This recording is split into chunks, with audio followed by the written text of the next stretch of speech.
Okay, so Eric, I'm excited to talk about your Enneagram results. I'm curious for you, anything in particular that resonated or that you have questions about as we get started? Yeah. When I look through the different types, I probably have this like bias of like, oh, type two being the considerate helper. I was like, I'll probably end up somewhere. And I was Okay. pleasantly unsurprised that I was like, Okay. that's my one. So um I think the instinctual goals, the social and the self-preservation and the one-on-one, um, that to me was a bit interesting about this like Mhm, subtype. mhm, I'm curious what it really means because there's probably my whole like life, like the Enneagram suggests to look at everything, but then I think these three kind of like ebb and flow depending on the environment or the mhm. context that it's in. So that's Which just is kind of normal for a social yeah. because it depends on the environment. Because I'm also social and we're always like scanning and adapting. And I'll just speak for myself as an eight. What'll automatically stand out to me is the power dynamic.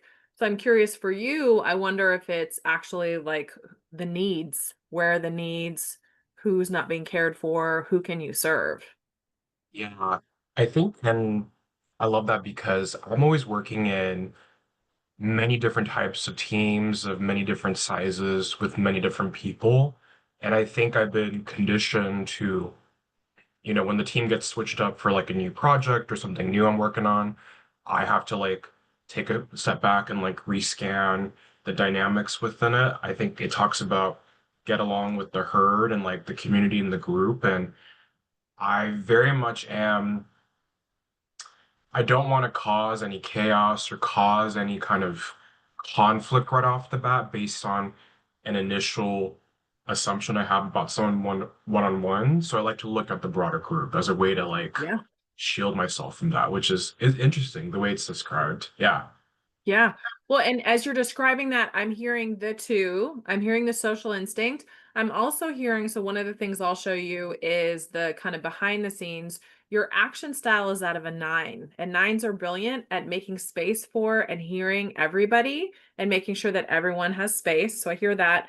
And then also, you scored most prominently as a feeling center, which is not surprising. You're very warm, you're very loving, and or that's even my experience from you just as the get-go, right? And it comes out in your coaching.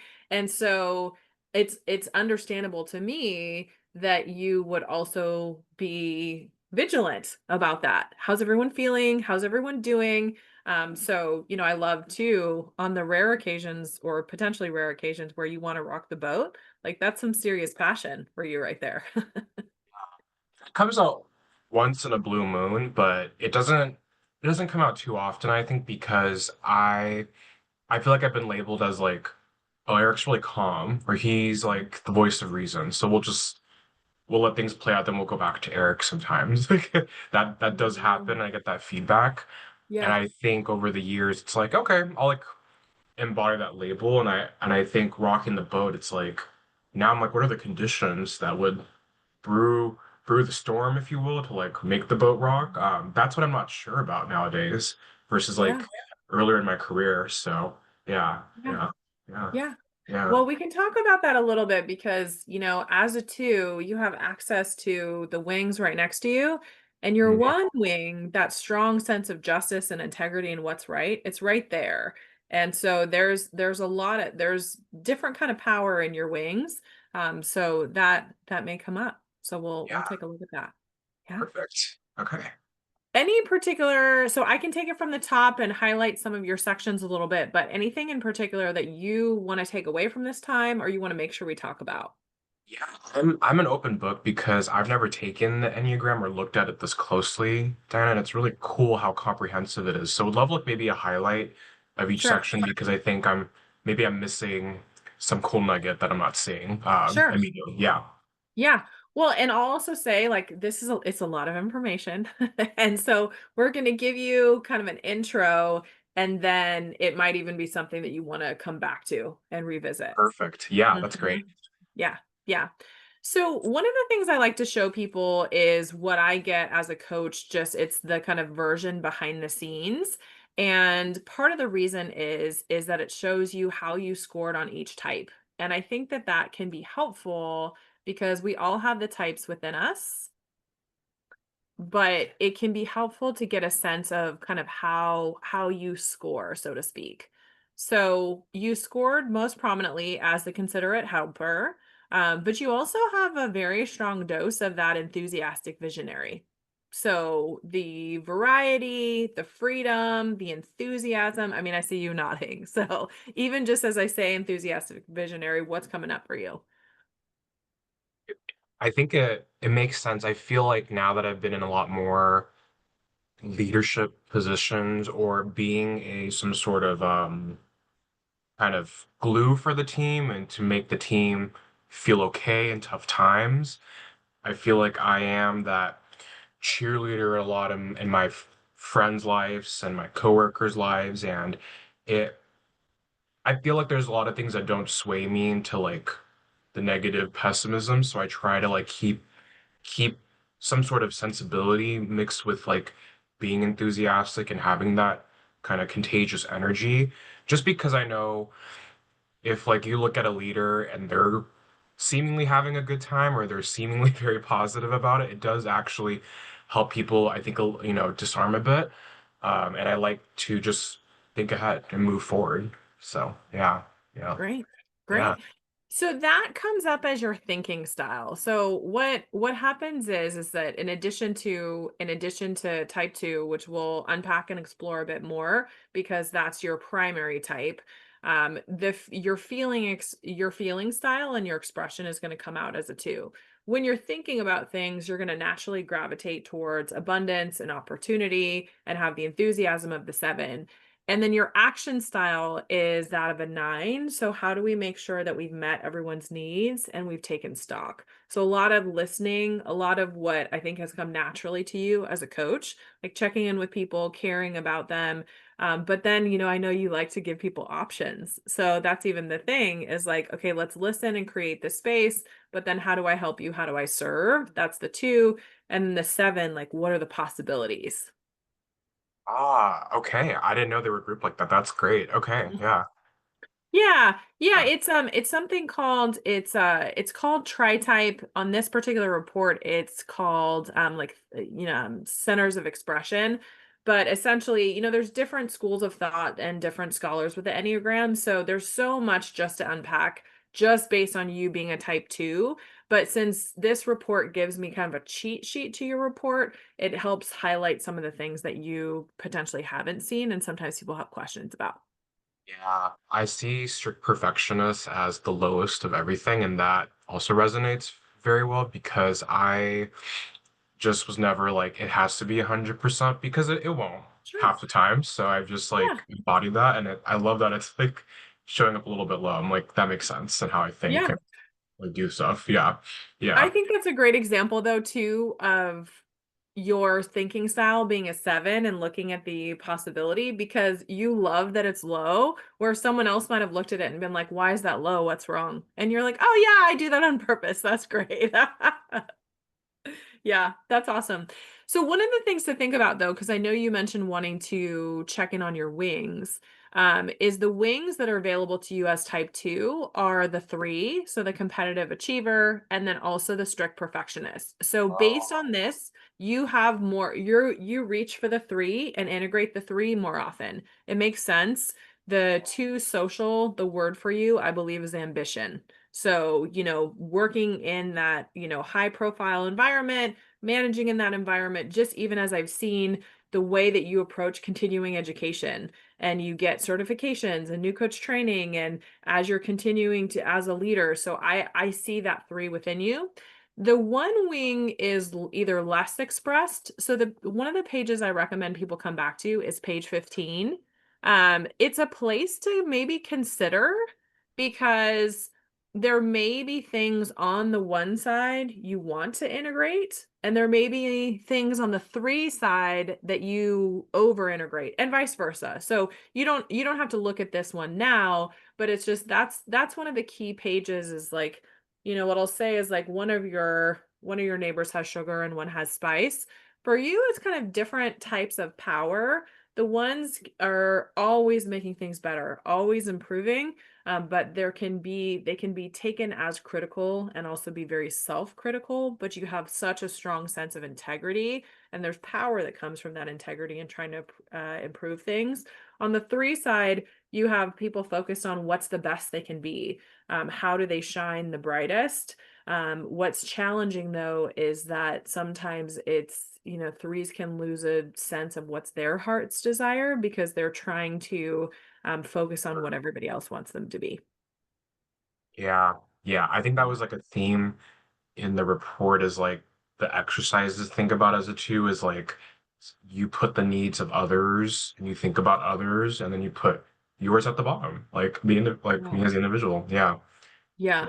And then that's going to be reinforced by a nine thinking style. So, I mean, it's a beautiful service oriented way of being that you really hold and care for others, but a lot of it's life work of the two to actually have them attending to and considering their own needs. And the hard thing sometimes is that as a two, you're so good in anticipating the needs for everyone else. And sometimes I anticipate it could be lonely that other people aren't picking up on your needs in the same way. Yeah. Or I think it's a bit of that and I just tend to be, yeah, I'm good, Yes. I'm good. Everything's good. We're hanging in there. And I love that you said it's kind of a life's work because I'm entering this like new decade of life, but going through my 20s, it was really just a lot about, okay, I have these goals to achieve. I need to think about others as well because I'm indebted to people who've gotten me to this point. And now it's like at this precipice of a new decade of life that I'm like, okay, now I gotta look at myself. I've Mm, achieved some success. I've made some good friends. I've seen career growth, but like now it's my turn to be in the spotlight. yes. Yeah, yeah, Yeah. yeah, Good. yeah, That's huge, yeah, especially for your type. yeah. It feels foreign. It feels like a funny feeling. Like I don't, Sure. it feels like a new pair of clothes that I'm like, I don't know how I feel about this. Like Yeah. I'm so used to wearing my team t-shirt and my team outfits, but now it's like I have to style myself and like Yeah. look the way I want to for me and not for the team I'm repping. Yeah, Right? Solo yeah, album, right? yeah, yeah, You're like, exactly. what would I've got even go independent. on here? I've What's got even my independent. sound? Yeah. Yeah, But that's beautiful though, because you are such a natural, you know, I know from Predictive Index collaborator. You are such a natural collaborator. Twos are so good in anticipating being there for other people, that warm, that loving presence. But just how the threes have challenge with they'll step up, but what's their heart's desire? And you know, as a two, it can be so focused on others. If I'm not helping someone, like who am I? So the yeah, fact that you're figuring out kind of, well, who am I and what's my value? That's big.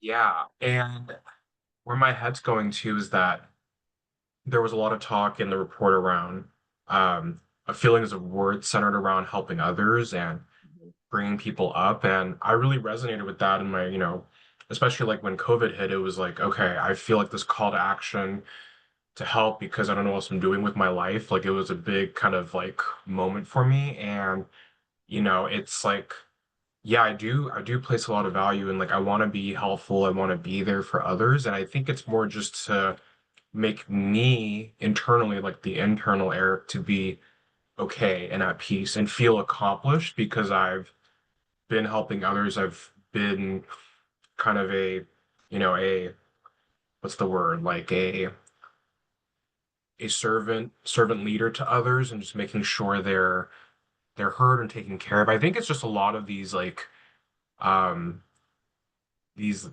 these kind of like childhood experiences led up to this point and like the friends I grew up with and it was just like this embodiment of all that. And Mhm. now it's like looking inwards and like, why is it so hard for me sometimes to do that for myself? Like it Mhm. feels it feels like more exhausting for some reason, even though I Mhm. know myself best. But Yeah, I rather help others. of Like, course. yeah, yeah. So, Yeah, and that's yeah, that's just that's part of being a 2, but I think what's great though is that you seem to see and know that because it can be very difficult to even face that. Because when faced with, the Enneagram tells us all these things about ourselves, but there's also a level of vulnerability where it's like, oh, like, oh, that's yeah, uncomfortable. yeah. And it can sometimes be difficult for twos to tap into their own needs because they're like, well, what I need is for all of you to be happy. Right? Yeah, exactly. Yeah. And in a way, it made me think about the industry that I work in, and it's like there is a lot tied to how I show up as a competent individual for my team, for my clients, and most importantly for myself. And I think that self-preservation and that, be able to stand on my own has actually helped me confront it a bit because it's always this consistent cycle of like feedback for myself and like hearing feedback from myself. And I think, Diane, it's interesting if I had chosen to go a different industry, like let's say like a nonprofit or just somewhere where this wasn't a norm, I think I'd be very challenged to like face this. I really think if I wasn't in this really high pressure, environment that is corporate America, that I wouldn't be able to look at myself like this. So it's Interesting. that kind of sparked that. Yeah. Yeah. Yeah. So almost like in the desire to move at that pace and at that level, you're like, okay, well, let's look at what we need to look at. Exactly. I think if I didn't have that, I don't think I'd be this I'd be very different, I think, and how I'm Interesting. processing. Yeah. Okay. Yeah. Well, what I will just offer for your Yeah. consideration Um, is that what they say about Enneagram is womb to tomb, so that like who we are is who we are. And our instincts may change in our environment, but the idea, because a lot of what I'm hearing is the drive to serve, which is very 2, and serve to the best of your ability, which is very 3. And the social on the 2 is ambition. So how do I take my service and use it for good? Not ambition like step on people's necks and climb over them and all of that stuff. 2s don't do that, right? It's more just how do I how, it's almost I think the realization that you can better serve if you're in yeah. touch with your own needs, and a lot of 2s don't get there. So I appreciate and I'm not surprised that you're giving a shout out to your upbringing because that seems to me to be very 2 because you're like, here's all the people that got me to where I am. But your Enneagram results would indicate that you would actually behave that way regardless of environment. Oh, interesting. Okay. Yeah. And Yeah. so actually what to Hmm. potentially examine is the instinct of you giving maybe not credit, but gratitude. But I think if you were like, "Oh, I'm in a nonprofit," you potentially would be like, "And here's what that nonprofit gave me." Ah, you're right. Yeah. Yeah. Yeah. I think of it that way. Okay. Yeah, Yeah. it's like the whole like wherever you are, like there you are. I'm messing up that phrase, but wherever we go, like there we are kind of thing. Yeah. I feel like there's something to be said about these environments where you like these big life transitions from like school to like work to like adulthood. It's like all of these Yeah. different moments and like where I was, I feel like to your words of like the gratitude for like the environment I was in at the time. But I love that the Enneagram is also saying like maybe if that looked a little different, it wouldn't have changed the outcome much, which I think is interesting. So yeah, yeah, Yeah. And yeah. as you make these important as you are in this new and have entered this new decade and are making these new choices and what your life looks like, it's kind of an interesting concept because it doesn't mean that you're not making new choices and shaping, because I know kind of becoming a coach and the other certifications that you're pursuing, like there is a lot of frankly like I say ambition not in a negative way. I think it's a positive, like but I also could see how in being a 2, if you weren't in corporate environment where high performance is rewarded, how sometimes it's a more negative word. So I do Mm. think maybe to your point, you're probably more comfortable with it because you are in an environment where high performance is rewarded. Yeah, I think that's what, 8, 7 years of like, you Okay. know, up and up and up. And like, I think it's really shaped even how I view like time, Diana. Like, do I need to be in this meeting? Do I need to have like Yeah. all these things? And like, what's the best use of like 15 minutes? Like, let's go. Like, and I think that thinking is a byproduct of just maybe this corporate environment I've grown up in. I think I didn't always think like this, but now it's Okay. like one of the big realizations I'm heading into this new decade, and even looking at the Enneagram with my social style is that what is a really good use of my time and my energy to give and my services to give. And I don't know if that's touching on the one type or maybe a different type in the Enneagram, but it's been something more on my mind of like how can I better serve others with the finite resource that is my time. So yeah, Which is wise yeah, because a lot of times what happens is for twos, it's how do I serve others? And there's not a consideration of the finite resource. And then it's the overextension. And that's yeah. when you see sometimes the movement to eight, when all of a sudden a two has been like overlooked or neglected or not appreciated and may Oh, tap into anger. oh, interesting. Interesting. Yes. Yeah. Yeah. And so Mhm. sometimes other people will be like, well, I didn't ask you to do XYZ, right? But twos are so brilliant at anticipating needs and looking to serve. But also, the reality is, too, Eric, is that you're coming at this from a healthy place. Enneagram is sometimes most obvious when we're not in a healthy place because we start to get into the not as healthy expressions of the type. Yeah, I thought that was really helpful too, because I feel that even before coaching, there was a point in my life where I'm like, oh, everybody wants some help. Everybody wants some advice. Like, I would love to give it. And I think I've fumbled on a few like landmines, if you will, with friends or others where they just need someone to like listen to them. They didn't Yes. need that quick solutioning.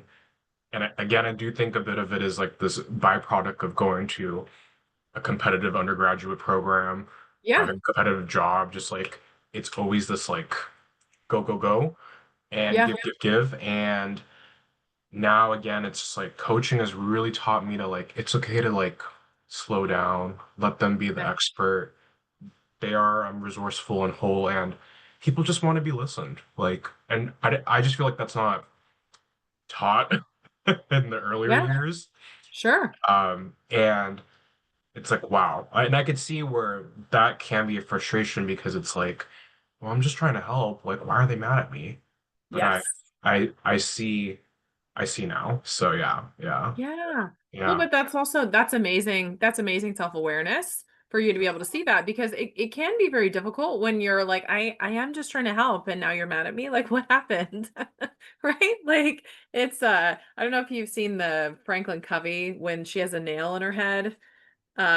And like she's not allowed to talk about it. And she's like, why won't you just listen to me? And she's like, my sweaters keep snagging and I have this pounding headache. And like you're watching and like she literally has a nail in her forehead and Gosh. it keeps like going and the whole it's what element is it? Seek to understand before seeking to be understood. Like the point is like he's got to listen to her expression because she's like, you're always trying to solve it for me and you're not listening to me. So um it's great that you're able to make that space and also see in what sounds like you've had fast-paced environments at least since college, but I imagine it didn't start there, right? But you're used to those fast-paced competitive and the I mean frankly the fact that you have been able to keep your warmth and your heart knowing that you've been in those environments and continue to thrive in those environments, I think that's amazing.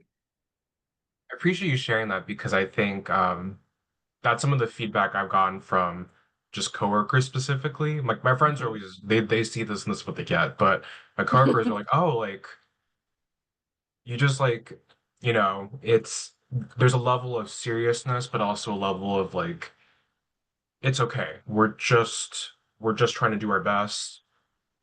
it's an important job, but at the end of the day, like you are a human behind all of this, and we are very real. We cannot always be 130%, 365 days a year. Like, and that's okay. And that's okay.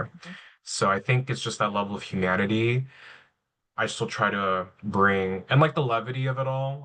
Sometimes a good laugh is just a good laugh. Like that's all we need. So Mhm. yeah. Hmm. Yeah, that's Yeah. great. I am curious though, did you get I know we were talking in a different context about the like don't be shy, right? And the challenge that that can be sometimes from a Asian American perspective or just Uh, Asian perspective yeah. culturally. Did you get the don't be so nice as you were moving into leadership? I love that you asked that because my head was going in a lot of different ways because I have a lot of friends who also identify as Asian American as well. But growing up, for some reason, I never shied away. I think I was told by my wonderful parents to like just, shut up and do your work and like just do it. But um for me, I think there was a bit of like this rebellious, like, like I like what I like and I like what I want to do. And you know, for me, choosing a non-STEM traditional career was that big first point of contention because I told them Mm. I don't want to do that. I just don't want Mhm. to do that. Like, they're like, why? It's so high paying, it's so good. And I'm like, I know, but I don't think I'll be happy. And I think that was Whoa, a but 17. what a revolt, especially for I a two. know. Yeah, it was like I was 17 or 16 and I was like, it's not gonna work. I was failing my physics class. I was like, it's not gonna work. Like, um, and I think I just always was gravitated toward like student leadership and just abilities to just kind of be working with teams and people because I feel like in my upbringing there was a lot of like individual independent work and I felt like I don't think my strengths were shining through. Looking back at it, I think that was definitely something I could comment on, but at the time, Diane, I was like, I'm just discontent. I'm like, I don't just want to do this by myself. I want to work with others. I want to do a group project, which I know at the time people did not like doing, but I thought, hey, it's time to like hang But look at how out. you can help. I'm sure you Yeah. were the best team member though. Yeah. Did we finish this on time? Do we need to proofread this again? Um, and I think I've never had that as a personal issue, but I know plenty of people that have had that, and it's hard. Like I think there's a bit of a lot of like deep like cultural like norms like push down on people to just be obedient because you'll be rewarded. And I think that's just a lot of how societal norms, like especially in East Asian cultures, like are rewarded. Like that's rewarded. You kind of following the pack, you not causing, ruckus. But I feel like growing up in a more Western American kind of mind frame, it's like stand out, be that Go get it. individual, go get it. Like, and I don't know. It's like it's so Yeah. fascinating because it's like I think I just like didn't know at the time, but it was like that's just how I'm wired. And I feel like I Yeah. would struggle perhaps in that like very like homogenous way of thinking and just doing one single thing and like everybody else. Like to me, that's like, ugh, I don't want to do that. I want to Yeah. be me. So I've Yeah. never had that, but I definitely seen like so many of my close friends like get that told all the time. And in the past, I've always been like, you know what? Like just do you, like go out there and just do it. But now I'm like, well, let's like talk about it and like let's unpack like, is it a relationship thing with your manager? Is it just like the type of work you're doing? Is it something else too? And I think I've like really shifted that listening mindset because again, like I told like people don't want just like my advice on like how I would handle it, but like they want to process it themselves. So yeah. Mhm. Hmm. Yeah. Yeah. But I hear the threads of relationships, like you didn't want to work by yourself. And Yeah. then also just the in relationships with others, the family, the friends, the work. So, it's I hear the two. Yeah. Yeah. Yeah. And yeah, I just don't know. It's like when I reflect back, it's like I think everything should be done as like as a team. Like I feel like that's really like the beauty of like I think just working like society. Like people can't do things alone and they're not done in a vacuum alone. Yeah. So yeah. It's so fascinating though, because the fives, any fives watching this would probably be like, no. Yeah. No. Yeah. Yeah, but no, but that, I mean, that's Uh, the amazing thing about it. So we talked a little bit, we talked about a couple Enneagram components that I can show you and share more detail about. But is there more that you want to talk about as far as like identifying as type two? It sounds like it feels like that's a fit, but any questions or things that in particular that you want to talk through? yeah.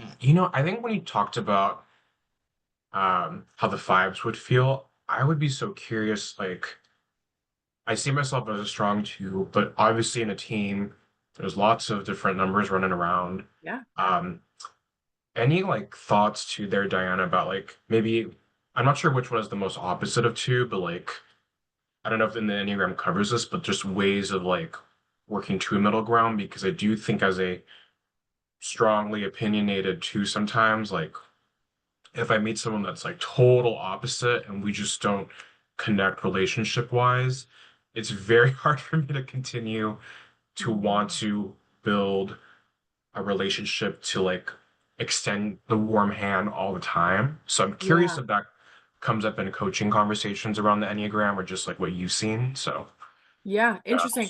What comes up? Do you feel rejected or disengaged or all of the above? disengaged. I think disengaged, Okay. not rejected, because I think where my head's going is like, okay, well, that's just like how so and so is. Like, okay, like, and my brain defaults to this, like, okay, whatever. Like, they'll do that, I'll do this. But I do recognize like too much of that is not good either. And I think too much of that brush off of like, okay, you're not in my circle, you're not going to help me, like we're not compatible, like the end. And I feel like that's something I'm actively working on Mhm. to making sure I don't overdo that. Sometimes it's Okay. warranted, but I just feel like I shouldn't always like have to think like that. So yeah, Well, knowing you though, I feel like you only get to that point after you've made multiple attempts. probably right. Yeah, you're probably right. Yeah. You because to me, like I'll just say for eights, we have an instant assess. Like, are you coming with me? Am I going through you? Are we fighting? Am I going around you? Like what? Like there's kind of like that instant, it's almost the I mean it's that alpha energy, right? Like are we, are you with me? Are you against me? Like what? So it's kind of a without even thinking. So my sense is I think it's great awareness if you're looking at how do I not write people off so fast? But my sense of your type is that if you're writing someone off, they've potentially been like rude and rebuffed or this is just my interpretation. I feel like if someone was just introverted, you'd be like, "Oh, that's so and so. I'm going to like leave this cup of coffee here and we're not going to talk." And like, and I feel like you would really work with that. So my sense is that it's almost a self-defense mechanism if you've decided, well, your punch card of niceties is over because there was no return. Love it. I think you're probably right. I forgot the R word, the rude. I feel like sometimes when there is like a bit of the and I try to be very thoughtful just given like I try to do my own like mental due diligence and gymnastics real quick and like assess like why did that person make that comment or like where is this coming from before I fully use up all the punch cards, so if you will. So I think that's true. It's like the only few times where I've really been like this isn't gonna work is like I have actually tried a couple of times. And what's been helpful and healthy, I think, is like that's a them thing perhaps. And I'm still me and I'm not gonna change anything about myself because I've try to be collaborative, try to work things out, and it's not working, it's not working. So yeah, yeah, Yeah. And yeah, that's not yeah. to say it's just to me, especially so what's funny about when you talk about opposites, twos are the nice ones and eights are the mean ones. Right? Like, I mean, if you want to like oversimplify, it's obviously much more complicated than that. Yeah. So it's just for me as an eight who cares very deeply about you to hear you say, I'm writing people off. In my mind, I'm like, no, those fools like did not appreciate you and blah blah blah. And that's the eight energy, the protection. But I just as a two, if a two comes to me and says like I'm not being nice enough, I'm like, really? I'm like, do you want to talk about how I would interact in that session? Like, so just I just offer that perspective. That's true. I feel like I've gotten some comments from my leaders who I really admire, who really mentored me, that they're like, "You're so nice, Eric," and I'm like, "Really? Am I?" Like, sometimes I felt like I was a little like harsh on this, but they didn't view it as harsh. It was just like a more neutral comment. Sure. Yeah. Yeah. So Yeah, yeah, so it's not, so yeah, ultimately, if that's your development goal and that's your truth, then great, because that's important that you make space to honor your development goals and your truth.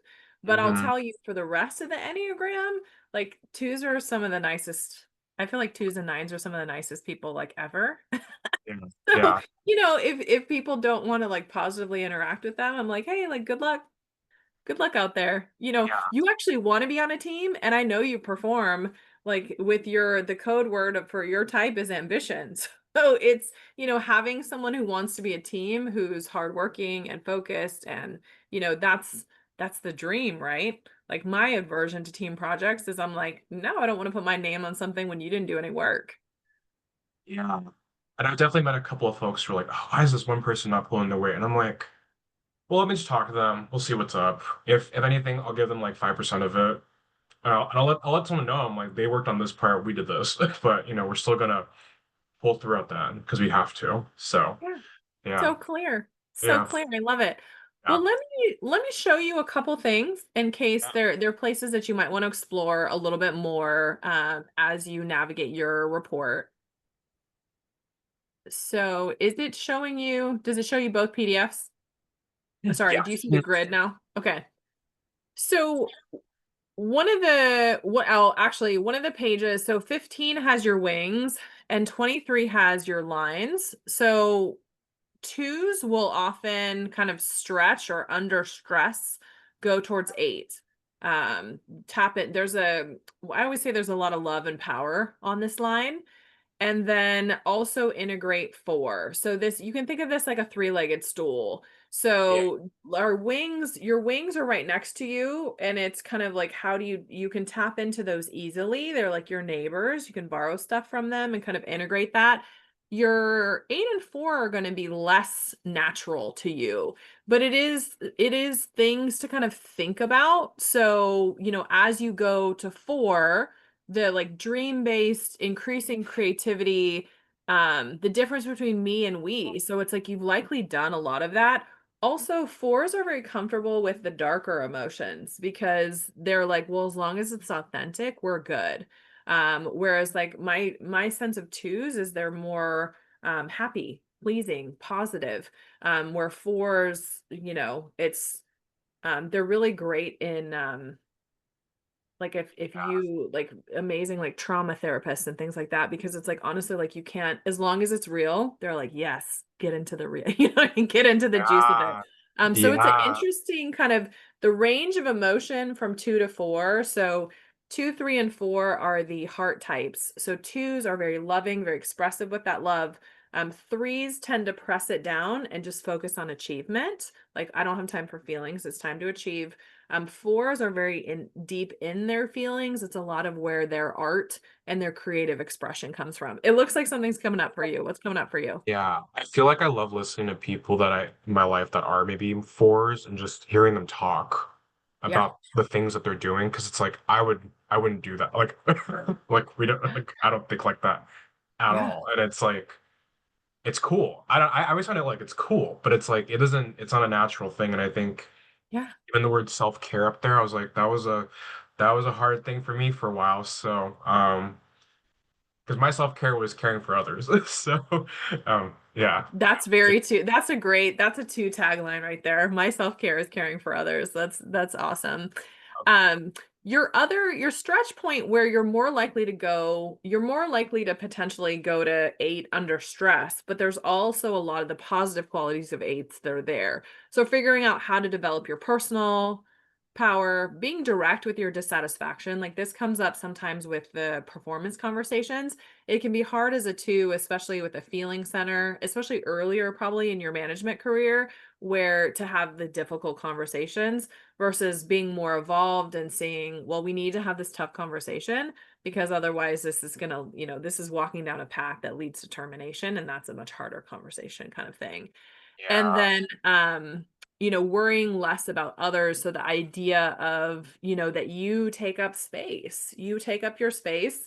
And sometimes people are not going to like that space or, you may get pushback on that.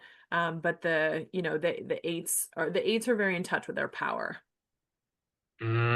Yeah. Yeah. I feel like saying no is like a quintessential like performance management like feedback thing. I think a lot of people that may be in my life, I think also identify as a two. Like we always hear, it's like say no more. Like Yes. just say no more. And to me, when I first heard that, it's like, but why? Like, what's the rationale? Like, if it's working for me, like, why should I say no? Yeah. And I think here it's like it's to protect a little bit and to make sure that you can keep going because I think burnout, I think, is an outcome that I think maybe eights do a good job of preventing because they are more like decisive and this is my boundary. But with twos, I feel like we are like free range. Like there are no walls or there's no like fence around it. So this is yeah, I find this one very interesting. Yeah. Hmm. Yeah. Yeah. Yeah, it's a very different the our lines and wings are very different ways of being. So, you can access any of the types, but at the same time, these are ones that at least according to the Enneagram can help kind of strengthen and integrate. And, since I have multiple twos on my team, when I offer them a project, I'm very clear. I've started languaging it as you have first right of refusal because otherwise they'll take it on because they think I want them to take it on. And I'm like, no, no, no. You have dibs on this project if you want it. You have first right of refusal. You are not disappointing me if you don't take this project. It is not my expectation. And I should check in with them and see if they actually like that. But I've started framing it that way because otherwise people will say no to a project and feel like they're letting me down. And I'm like, oh, no, no, no. It's just you have a relationship with this client and I was checking in on your capacity. So you got first dibs. If you don't want it, it's benefit to the other people who are happy to take it. I think Tuesday to hear that more, to be honest, Okay. because I feel like there's a couple of key leaders in my life. Like it took me a long time, Diana, to ask them those questions. Like, okay, like if I don't do this, are you going to be okay? Are you going to be mad at me? Because I don't want to make you mad, like, or disappoint you. Um, but I think you incorporating that, like, puts the twos, like, I think maybe twos could also be people pleasers as a recovering people pleaser. It's like, Absolutely. it's just puts our heart rate down a little bit less because we got a notice from like someone we admire, like a you or like one of my bosses, and I'm like, oh, I gotta prioritize this. I gotta do it. I gotta do it. Otherwise, it shows up negatively for me. But I think I love the whole like first right of refusal. I think I thought this could be a good fit for you, but if not, that's okay. And I think it makes the two's lives a lot easier to all Good. say. I'm glad. Yeah, I'm glad. Well, I've yeah. learned. I had three twos on my team. And so it's just how I phrase things has changed because what'll happen is if I'm just because eights are comfortable with no. They're like, no, I'm not gonna do that. And it can be hard sometimes in eights Yeah, relationships with twos because yeah. twos want to please. And I'm like, well, please yourself. But it's like, but pleasing a Like two no. pleasing exactly. No, even your reaction to that. Yeah, because I'm like, well, please yourself. That will please me. But they're like, no, no, no. Like I need to please you to please. So it's an interesting kind of loop. It's like I don't think there's anything in your report about being as a two as far as being upbeat, but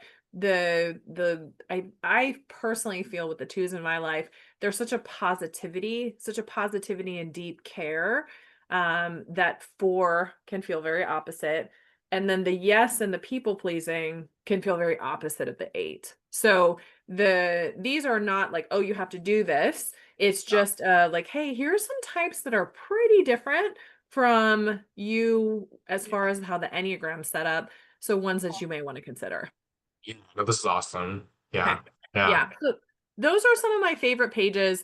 We already talked about page 11. So page 11 is like it's kind of like it feels like it's ripped out of your diary. That's my sense because what it does, page 11 layers your social on top of the two. So it'll Mm. take like, hey, here's the two's behaviors and here's the social behavior.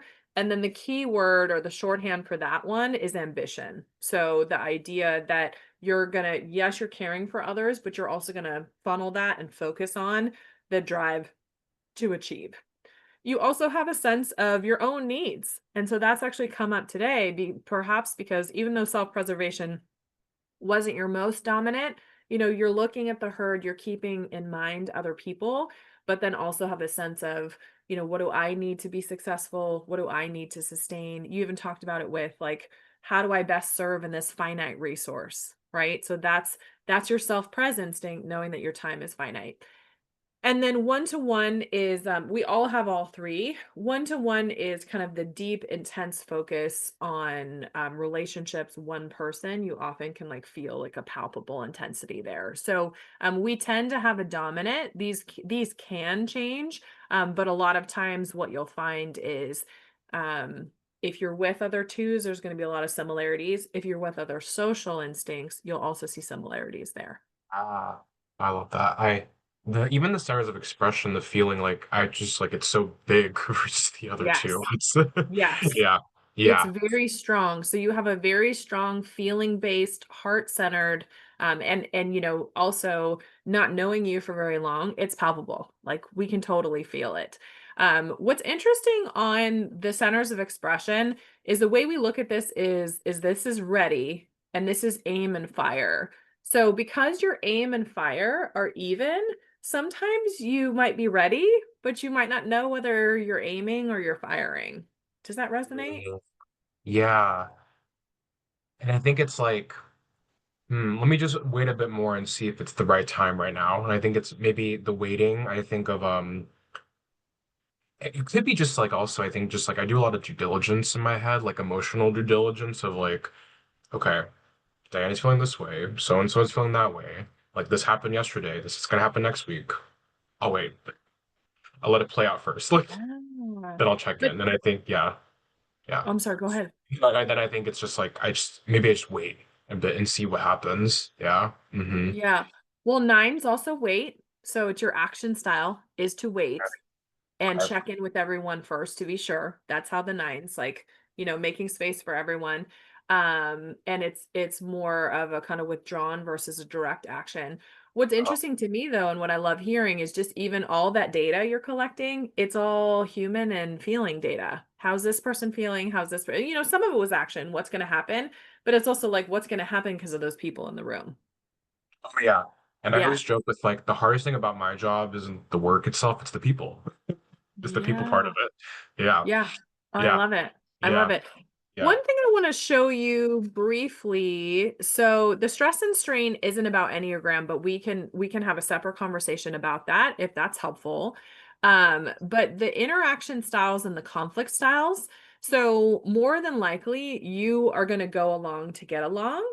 And your secondary there is assertive. You're less likely to withdraw and hope it all works out. So that's Makes just kind sense. of that's interesting because sometimes when you wait, you're more likely you're waiting to see if it works out, as opposed to withdrawing from the conversation. I can't see you withdrawing because you're really very feelings first. Um, and then on the conflict styles, when you don't get what you want, you're more than likely to be very positive about it. Your secondary is to just make the best of it. Like, this is what happens. We're making the best of it. You're less likely to react. So even though you're a little bit more comfortable asserting to get what you want, you're not necessarily going to react if it doesn't go the way that you want. It seems like Yes. that's resonating. Yeah. I know a lot of fiery, reactive people in my life, and I'm like, why do you do that? It's and I that is very interesting because even though I'm like, here's how I want it to go, doesn't happen that way. Okay, whatever. On to the next. Like I think there's that Yeah. a bit of like nonchalantness, and I think I've had jokes with my East Coast coworkers because I think they're more that culture there is very different than this laid back West Coast California energy that is Sure. very deeply me, and I embody that, and I proudly label myself that. And it's like I just go with the flow. I can't control it Yeah. sometimes, and it's whatever. Like, so Yeah. yeah, Yeah. Great. yeah. Well, there's a lot here. So I would, the bottom line for exploration with the Enneagram is I would just now that you know that you're a two and because you're new to the Enneagram, just explore some there and I can recommend some resources as well. And then I do really like that page 15 and the page 23 because it's looking at like kind of what are the differences or that are maybe accessible to you. And then I know in your report, there's a later section about like change management. And I thought just with the work that you do, that you might enjoy that section as well. Yeah. Yeah. Yeah. Cool. Cool. What remaining questions do you have for right now? This was lovely. I feel like I know I have a better sense to like read it. I think I have a better like decoder in my head. So I'm excited to just go back and review it more. And I think it was just great to like talk about what it means to really be a two in my shoes. So Yeah. yeah, Good. Good. yeah. And I'll just share my personal experience with this report. I feel like it's a little hard on the twos. And that's not what you shared, so maybe that's not the case, but sometimes when I pick up books or resources, I'll always look at my type first. And sometimes, it's funny because the Enneagram's focused on a diversity of perspectives, but we don't talk about bias in the Enneagram, and you potentially get some bias of the author or the styles or whatever. And perhaps this is just my positive outlook bias, but I do think that this particular report is a little bit harder on twos than others. So it doesn't sound like you picked up on that or that was your expression. Okay, good. Yeah. Yeah. Yeah. Yeah. So I Yeah. just think as Yeah. as you explore, and I'm glad. I'm glad for you to say that because then that helps me also celebrate the twos. But what I'll say is for a lot of twos, for the heart types, they're in the shame triad. The heart triad is also the shame triad. So they can feel shame about not good enough. I didn't help enough people. I am not enough. And Mhm. so some of even the kind of language in there like if and when that gets evoked, that is just it's a painful invitation, but it's just an invitation for us to explore. Yes, that word resonates a lot with me because it's like it's the shame and combination of disappointment that really beats me down at my lowest. Like, and I feel like it's not even like something I did, but it's like the other person's like opinion or lack of action or lack of communication that triggers that. Because otherwise, I normally don't get boggled down as much. But it's like it's interesting in those few times in my life where I look back on it, it's like shame is the word I would also label that too. It's like, dang, Yeah. I like effed up and like I just feel horrible. And like it consumes consumes all of it. Yeah. Yeah. So that's Okay. powerful. Yeah, it's Yeah, powerful. good. Yeah. Yeah, Yeah. so keep an eye on that. Like I should have known, I should have been better. It's my fault, but it's like, was it? No, yeah. Eats or others in my life. I'm like, it's not your fault. Am I know, but Yeah. it feels like it. It feels like it though. Yeah. And Yeah. and that's part of who makes you who you are and like you doing your work, but also it's important to know like for me as an 8, if the anger's on too high, for you as a 2, if the shame's on too high and it's not serving us, that's when we start to move into the negative behaviors of our type and it can be good to kind of either borrow from a friend at another number or kind of scale it back to be like, okay, we're starting to pick up the more negative behaviors. Yeah. Yeah. Love that. Yes. Okay. Great. Well, Eric, thank you. Thank you for sharing yourself. And it's a delight to be part of your continued Yeah. journey. And it's Thank great you. to just get your perspective. What I realize is most of the twos that I know and work with are the one-to-one instinct. And so for me, also as a social instinct, it's also fun to explore that difference as well. So I appreciate it. Thanks, Diane. I appreciate it Yeah. too.